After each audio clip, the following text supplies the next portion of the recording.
Bismillah, Assalamualaikum warahmatullahi wabarakatuh.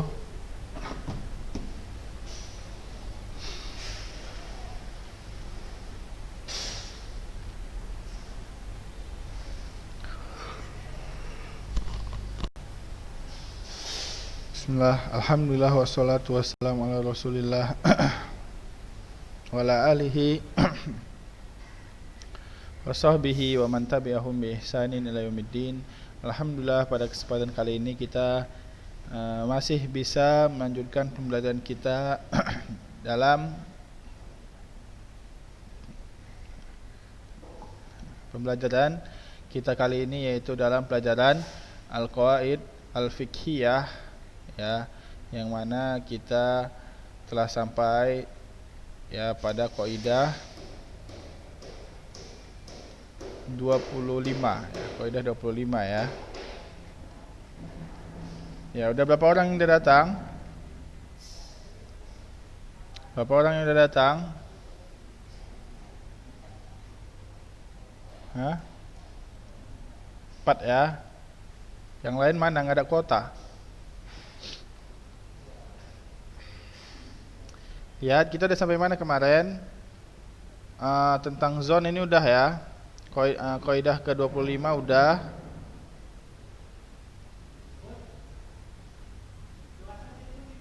Ya. Kemudian ini udah juga. Ya, sekarang kita masuk ke dalam pembahasan kaidah ke-26.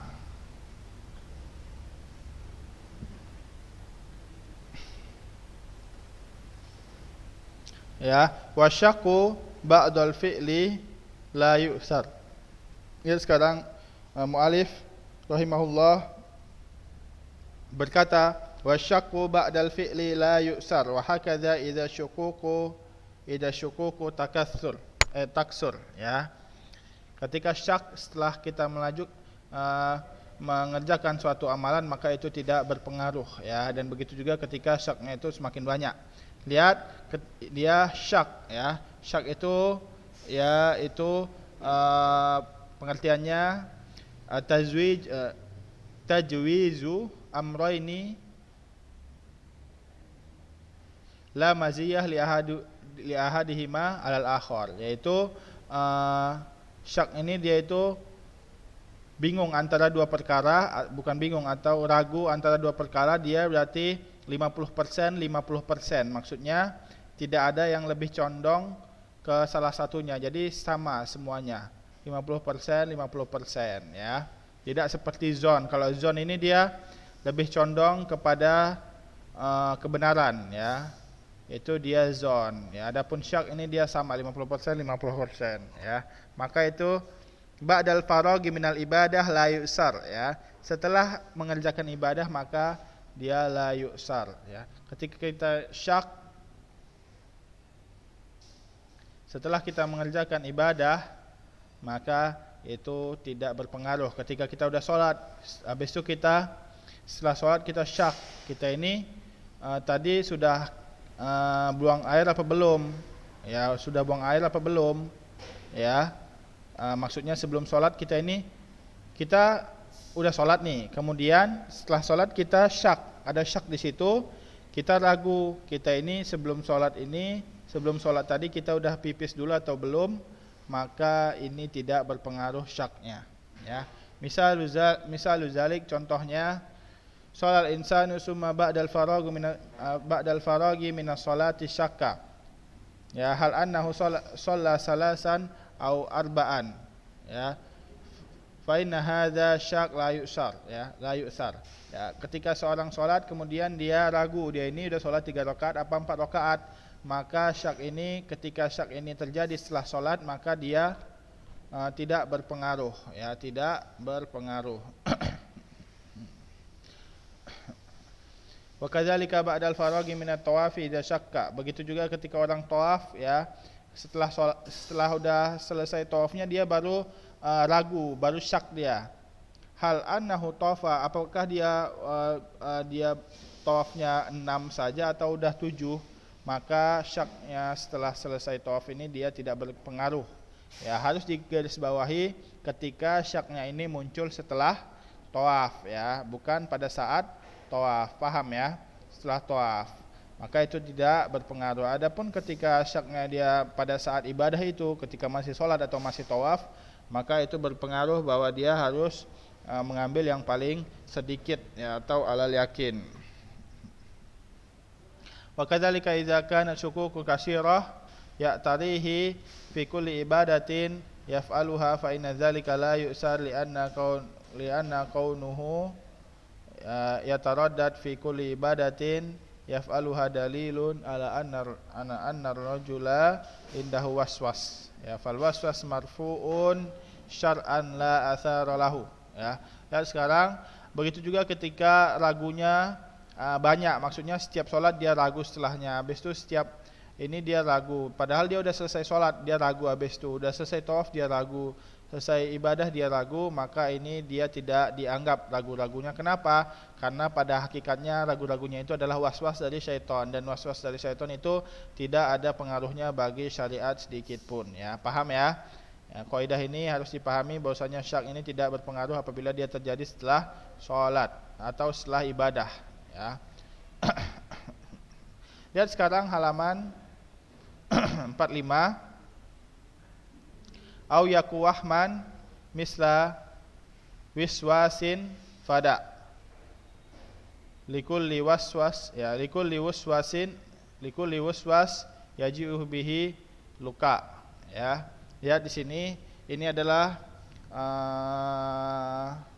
kaidah untuk memperlengkap kaidah sebelumnya. Au yaku wahman misla wiswasin fada likulli waswasin yaji'u bihi luka ya. Dan sini wahwa bahwasanya syak idza kana wahman ya. Ini syak, kemudian ketika syak ini menjadi wahman ya, lihat perbedaan syak ada wahman. Kalau syak itu 50% 50%, kalau wahman itu dia lebih condong ke salah. Jadi ragunya ini sedikit banget ya, ragunya ini sedikit banget ya, dia lebih condong ke salah ya. Jadi ada zon ini dia yang di atas 50%, kalau syak itu dia 50% 50%, kalau waham ini dia di bawah 50% persangkaannya. Wal wahmu idza tarafa marjuhun fi syakkin ya. Maka wahmun apabila ada maka dia marjuhun fi syakkin, lebih condong ke salah ya, ya di dalam syaknya. Fa in syakkan marjuhan fa hadza wahmun ya la yaltafitu ilaihi li'annahu la athara lahu mislu waswas ya, mislul wiswas ya. Maka syak ini, ketika syaknya ini condong kepada kesalahan, jadi dia cuma ngira-ngira tapi dekat kepada kesalahan, maka ini dia tidak punya asar sedikit pun di dalam syariat. La yaltafitu ilaihi, dia tidak boleh mengurusinya, maksudnya tidak usah dipermasalahkan waswas itu, karena dia tidak ada pengaruhnya ya ketika dia terjadi setelah ibadah. Mislul waswas, seperti waswas syaitan. Fada faqauluhu fada ya, maka lafaz dari fada itu yang di akhir bait yang pertama itu, yakni utrukula waswas yaji'u bihi, maka tinggalkan semua yang ada waswasnya ya, karena dia adalah syak dari syaitan. Jadi tidak dipermasalahkan ketika waswas ini atau syak ini atau waham ini dia terjadi setelah ibadah. Lihat, dan perkataan di sini luka ya, luka ayaji'u bihi syaitan ya. Luka itu maksudnya syaitan yang mendatanginya ya. Maka karena sesungguhnya waswas itu adalah persangkaan yang harus ditinggalkan, karena itu adalah waswas dari syaitan. Al-luka yakni al-laim wala ahad al-amu minasyaitonir rajim ya. Itu adalah laim, seorang yang tercela. Al-luka ini adalah kata buat orang yang tercela atau buat zat yang tercela, dan tidak ada yang lebih tercela dari syaitan ar-rajim yang dia mewaswasi syaitan, seperti firman Allah Subhanahu wa taala ya, alladzi waswisu fi sudurin nas minal jin jinnati wan nas. Wa bihadza yatabayyanu anna al-waswas la athara lahu fil umuri salasah. Maka dengan ini kita mengetahui bahwasanya waswas syaitan itu tidak terjadi, tidak dipermasalahkan dalam syariat dengan tiga umur. Tiga umur ini, tiga masalah ini. Yang pertama, idza kana ba'dal faragh minal ibadah. Yang pertama ketika dia telah selesai ibadah. Yang kedua ketika dia terjadi sering, ya, idza kana katsiran, bila sering terjadi, wa in kana mujarradan wahman, ya. Apabila wa in kana mujarradun wahmun, ya. Ketika dia hanya waham ini di bawah syak, maksudnya dia di bawah 50%. Wa huwa syakun marjuhun kama sabak, maka dia adalah syak yang mendekati kesalahan. Maka maka syak atau waham ini tidak dipermasalahkan di dalam syariat ketika dia mencapai tiga syarat ini. Yang pertama, ketika telah selesai ibadah. Yang kedua, ketika dia banyak terjadi, maka itu indikasi bahwasannya syaknya itu adalah waswas dari syaitan. Yang ketiga, apabila dia itu waham, dia itu mendekati kesalahan, maka tiga ini atau tiga syarat ini yang menjadikan syak itu tidak dipermasalahkan oleh syariat. Jadi dilupakan saja syak itu, ya. Ya, maka ketika ada orang wuduk, maka dia setelah wuduk dia ragu-ragu, itu kan biasanya orang-orang awam begitu, maka dia mulai wuduk lagi, maka itu sebenarnya wahmun yang harus ditinggalkan. Itu adalah waswas syaitan. Ya, kemudian kita lanjutkan kaidah selanjutnya, kaidah yang ke-17. Summa haditsun nafsi ma'fuun fala hukma lahu ma lam yu'athir amalan, ya. Ya, lihat sekarang wahia anal hadisun nafsi, ya. Perkataan diri, ngomong dalam diri, perkiraan. Wa huwa ma yahduz dzalik ma yahduz dzalikal insan nafsuhu, ya. Ma'fun anhu illa idza hasala amalin aw qaulin fa innahu yu'mal bi muqtada dzalik kal qaul wal amal. Dalilu dzalik qaulun Nabi sallallahu alaihi wasallam, innallaha tazawaja an ummati ma hadasat bihi anfusuha malam ta'mal aw tatakallam. Ya, lihat di sini, ya, bahwasanya hadisun nafsi. Apa itu hadisun nafsi? Itu adalah berbicara di dalam hati, ya, atau pikiran di dalam hati. Itu maksudnya hadisun nafsi, ya. Ya. Maka begitu juga hadisun nafsi ini tidak dipermasalahkan, ya, para ulama, tidak dipermasalahkan syariat. Maksudnya dia ma'fuun, diampuni oleh Allah SWT ketika dia ingin begitu, ingin begini, ya, di dalam hatinya mengatakan sesuatu, maka itu diampuni oleh Allah SWT dan dia tidak ada konsekuensi dalam mengerjakan hadisun nafsi itu. Ma'fuun illa idza hasala amalan aw idza hasala amalun aw qaulun. Maka dia hadisun nafsi ini dimaafkan kecuali ketika dia telah sampai kepada sebuah perbuatan atau perkataan. Ya, ketika perkataan di dalam dirinya, misalnya dia lagi memikirkan sesuatu kemudian terucap lewat lisannya, maka ini yang dipermasalahkan para ulama, ya. Ya, begitu juga ketika dia mengamalkan apa yang dari hadisun nafsi itu. Karena dia yu'mal bi muqtadal amal wal qaul, maka dia dilakukan sesuai dengan kaul dan amalnya. Contohnya ketika seorang mau mentalak istrinya, ya, dia udah marah sama istrinya mau mentalak, tapi dia nggak sampai mengucapkannya, nggak sampai melakukannya, nggak sampai mengucapkannya, dia hanya terpikir di dalam hatinya saja. Itu namanya hadisun nafsi, maka Allah mengampuninya, ya. Berbeda ketika dia sudah terlanjur mengucapkan tolak atau terlanjur mengerjakan atau pekerjaan yang menunjukkan dia mentalak istrinya, maka ini harus dipermasalahkan di dalam syariat. Dia harus ada konsekuensinya. Akan tapi ketika hanya dalam hati, maka itu diampuni oleh Allah Subhanahu wa taala. Berdasarkan dalil Nabi Muhammad sallallahu alaihi wasallam bersabda, "Innallaha tajawaza an ummati ma hadasat bihi anfusuha ma lam ta'mal aw tatakallam." Sesungguhnya Allah memaafkan semua umat Nabi Muhammad sallallahu alaihi wasallam yang terjadi di dalam dirinya. Maksudnya apa yang dia pikirkan, apa yang terjadi di dalam dirinya, walaupun itu sesuatu yang aneh atau diingkari, maka waliyadzubillah itu diampuni oleh Allah SWT. Alhamdulillah ya, ketika dia belum melakukan dan berkata dengan apa yang ada di hatinya tersebut. Itu ya dia maksudnya. Falau hadasal insan nafsuhu bitolakin zaujatihi masalan fa innahu la ibratu bizalik wala asari zalikal hadisnya. Ketika seorang mengatakan di dalam dirinya dia mentalak istrinya tanpa terucap di dalam lisannya atau beramal dengannya, maka itu sesungguhnya tidak diakui oleh syariat dan Allah mengampuninya ya. Karena itu hanya hadisun nafsi, hanya apa? Hanya perkataan hati, hanya ada dalam hati aja. Walau hadasa nafsuhu yashrabul khamra fa innahu la asala lidzalika wala isma bidzalikal hadis.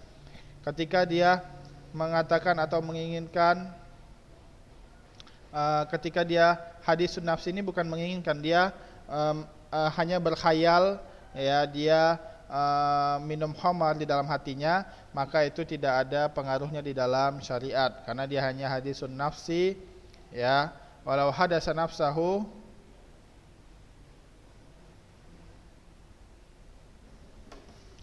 ya, walau hadasa nafsahu walau hadasa nafsahu ayasruka walakinnahu lam yas walau hadasa nafsahu an yasrika walakinnahu lam yasrik fa innahu la asara lihadha wa daliluhu wal hadisu alladhi zakartuhu. Lihat sekarang, apabila seorang dia terpikirkan untuk mencuri tapi dia tidak melakukannya, maka sungguhnya ini tidak dipermasalahkan oleh syariat. Wallahu a'lam ya. Lihat, jadi hanya keinginan dalam hati ya, atau perkataan dalam hati, maka itu sedikit pun tidak dipandang oleh syariat, tidak ada konsekuensinya. Itu dia kaidah ke-27 ya. Waktunya masih ada kan? Masih ada. Kita lanjut ke kaidah 28 ya. Kaidah 28, al-umur lil faur fabadir zaman illa izadala dalil fasma'an ya. Lihat sekarang kaidah ke-28, wahia annahu idza amara Allahu wa rasuluhu bi syai'in fa innahu lil faur, yakni yajibu 'alal insan an yaf'alahu fauran min hinin an yujadu sababul wujub wa yakuna qadiran ala zalik. Ya, lihat sekarang ada berapa orang yang hadir? 7 ya. Siapa aja ini? Ya, ini jangan sambil tiduran, duduk. Ya. Dengarkan ya, nanti ini yang Ustaz terangkan ini akan keluar dalam ujian. Jadi yang lainnya mana ini? Yang lainnya enggak ada kuota. Hah? Yang lainnya enggak ada kuota.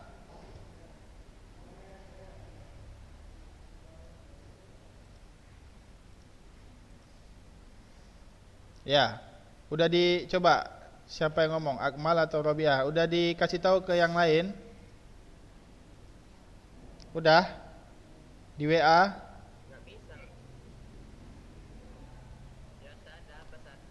Udah dikasih tahu yang ke teman-teman yang lain? Kenapa mereka nggak hadir? Nggak ada kota?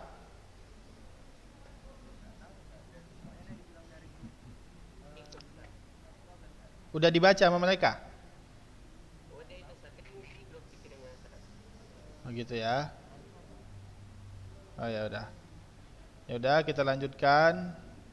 Mungkin itu mereka itu yang ada kuota ya. Kita lanjutkan. Ya, pembahasan kita pada kaidah 28. Ya, kaidah 28 kita lihat di sini.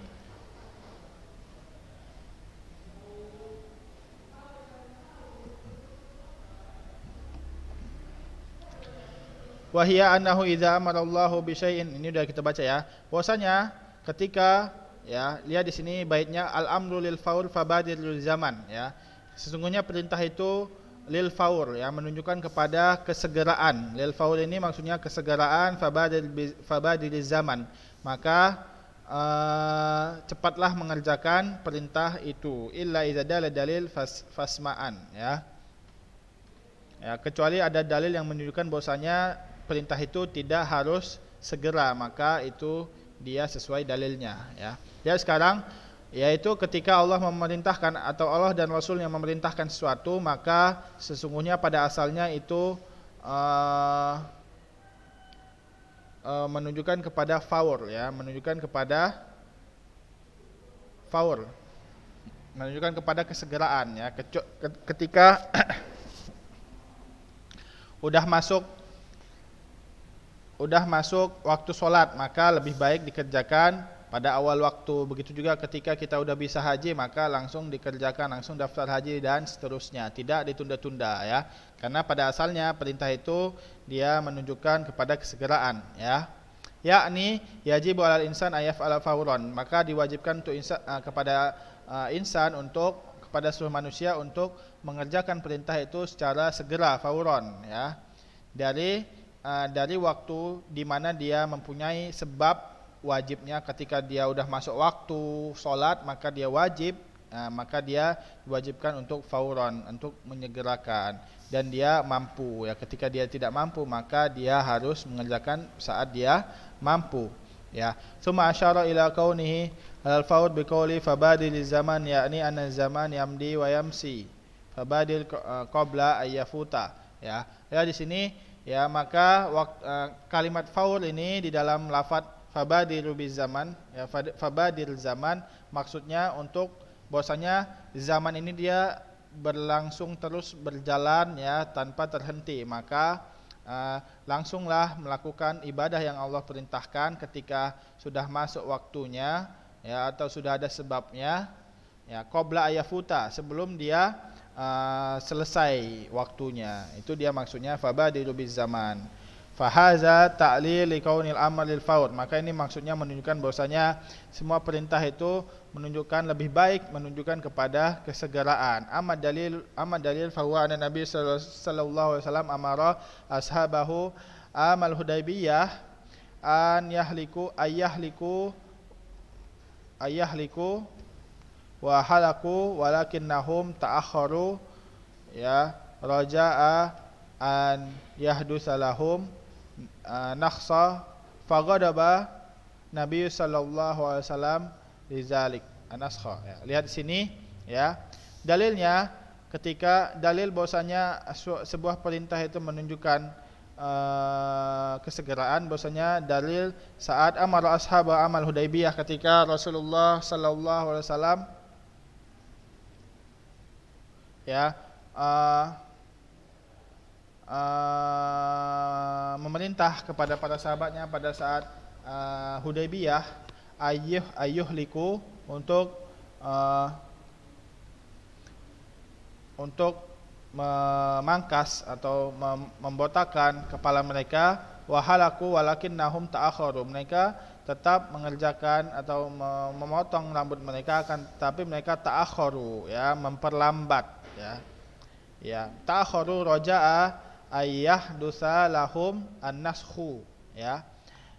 Itu mereka memperlambat dengan mereka mengharapkan adanya nasakh yang turun ya. Maksudnya nasakh dari sebuah syariat, bahwasanya tidak harus untuk memotongkan rambut ya.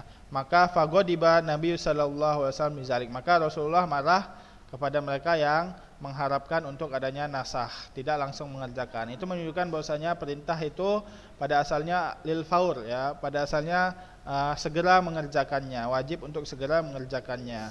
Fakana hadza dalilan ala anna al-amra al-mutlaq ya, ala anna al-amra al-mutlaq yakunu lil faur ya, bahwasanya perintah mutlak itu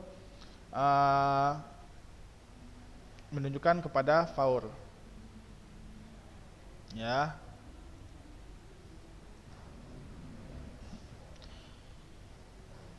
Walau annana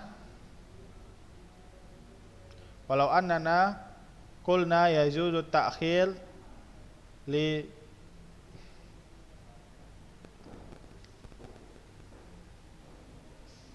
la tara kamat al-ma'murat wa kasurat wa ajazal insanu anha.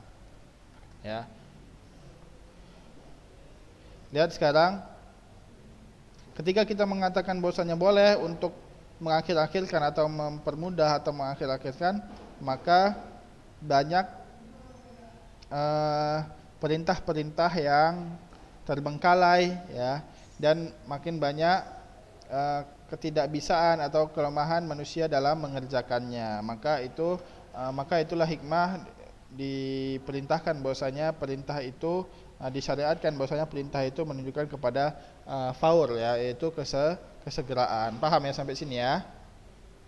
Intinya perintah itu menunjukkan kepada kesegeraan. Dalilnya yang tadi pada saat Amul Hudaybiyah ya. Bisa dilihat nggak ini PDF-nya? Bisa dilihat nggak?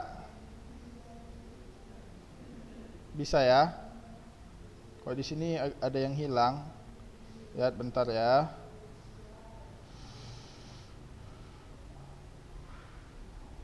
Halaman berapa ini? 46.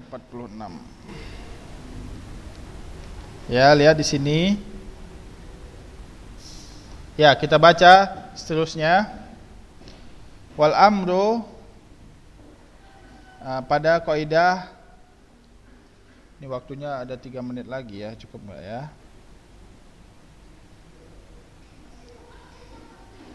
Ya sudah, ini saja dulu ya. Ya, berhubung waktunya telah habis, sampai kaidah ke berapa? Ke 28 terlebih dahulu ya, yaitu halaman 46 ya. Untuk pertemuan minggu depan mungkin ini nanti kisi-kisinya akan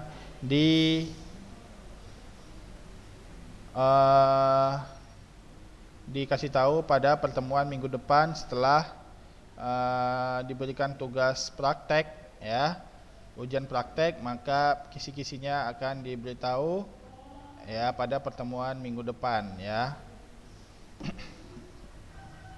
Yang akan buat soal mungkin Ustadz Joko ya, untuk yang pengajar akhwat membuat soal Ustadz Joko, dan kisi-kisinya Ustadz kasih tahu pada pertemuan minggu depan ya. Sampai ini ya, sampai kaidah ke 28. Mungkin ini saja yang dapat disampaikan. Kita tutup dengan doa kafaratul majelis. Subhanakallahumma wa bihamdika asyhadu an la ilaha illa anta wa astaghfiruka wa atubu ilaik. Wassalamualaikum warahmatullahi wabarakatuh.